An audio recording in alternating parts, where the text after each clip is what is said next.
Hello, welcome to this presentation by me on the journey of Kutch's work on competition law, both in India as well as globally.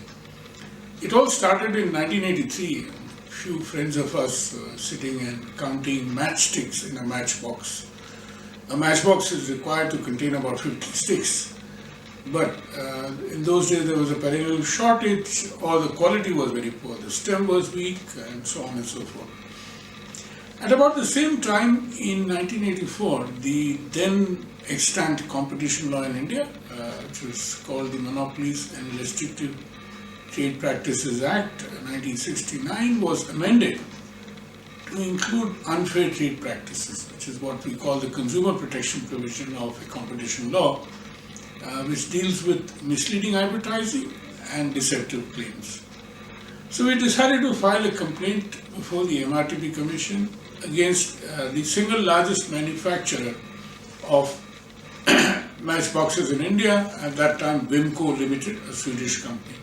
And as a consequence of our complaint before the MRTP Commission, Vimco woke up and started ensuring that they could contain their matchboxes contain more than 50 sticks, because that is what the standards were at that time under the Weights and Measures Act.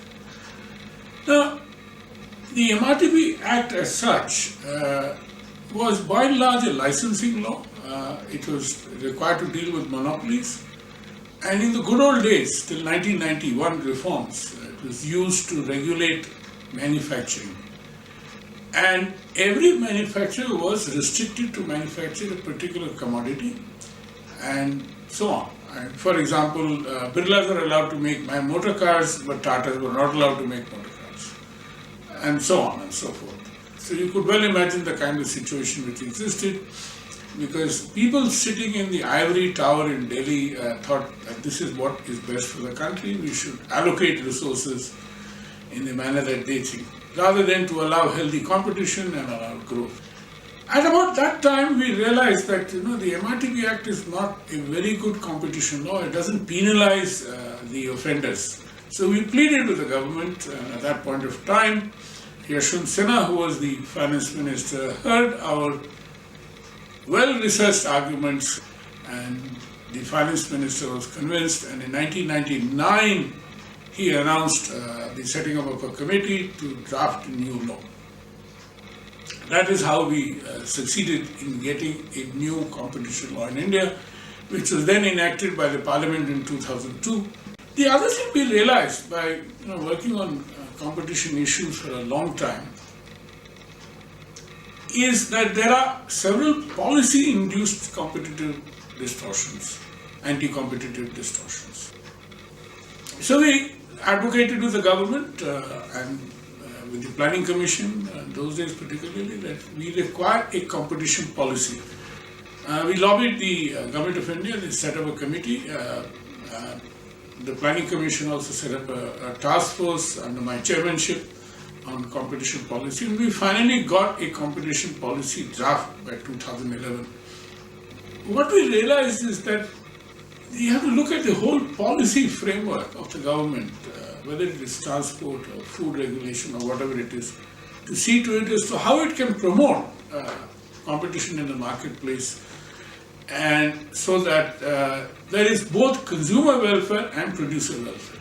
So what we did was we conceptualized a project that went to DFID, that we want to study two markets in totality, in terms of the policy framework which regulates it, and to see to it whether it can lead to better competitive outcomes and better producer welfare and consumer welfare. And we conceptualized this project called CREW, C-R-E-W, Competition Reforms and Economic Welfare, looking at India as one case study, as well as we looked at three other countries in Asia and Africa, Philippines in Asia, and Zambia and Ghana in Africa. And that is how we went into the kind of...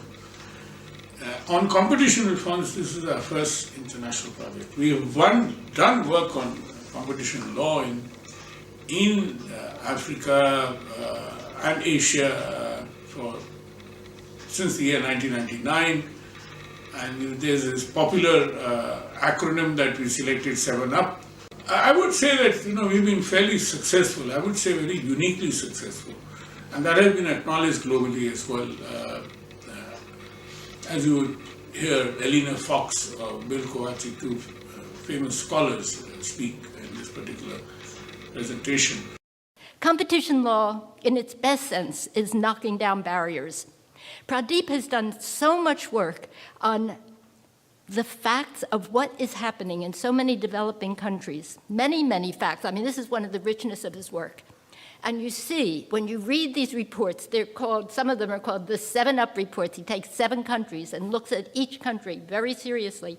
What you see is that there are so many barriers to the participation of the ordinary people in the life of the economy. They are blocked out. How are they blocked out? They're blocked out by government restraints, state restraints. They're blocked out by a lot of cronyism. My own personal testimonial for one of the most important contributions CUTS has made in its 30 years, certainly in the 15 or so in which I've seen it. It is this highly valuable contribution, this rich contribution to understanding the local circumstances, the local environment, adapting competition policy to work well in that area. Now, going back to the CREW project, kind of looking at the totality of the regulatory framework as to how good or bad it is in terms of promoting competition reforms, and the resultant consumer welfare and producer welfare, have been very successful in developing a methodology particularly. That was one of our goals. A methodology to see as to how you can evaluate these frameworks, particularly in a political economy context. In our work, and we've been able to influence and impress intergovernmental organizations like the World Bank, the UNCTAD, the OECD, and we have served on their advisory panels time and again. And on competition policy, we've been successfully building up networks around the world, particularly the Anglophone developing world, Asia and Africa, and as well as the sympathizers sitting in the developed world, whether it's Europe or US or Canada or Australia, etc. I dare say we have a very formidable network of over 50 partners across the world, and we believe in long-term engagement with each of them rather than a transactional arrangement.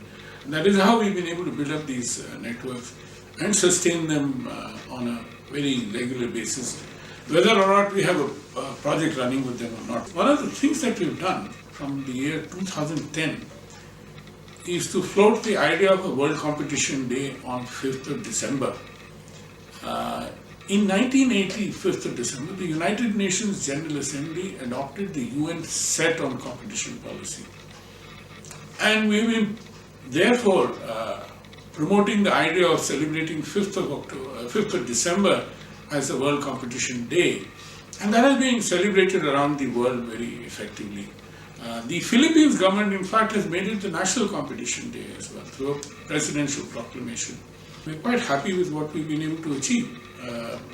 As a small NGO which began in 1983 out of a small garage with a zero budget.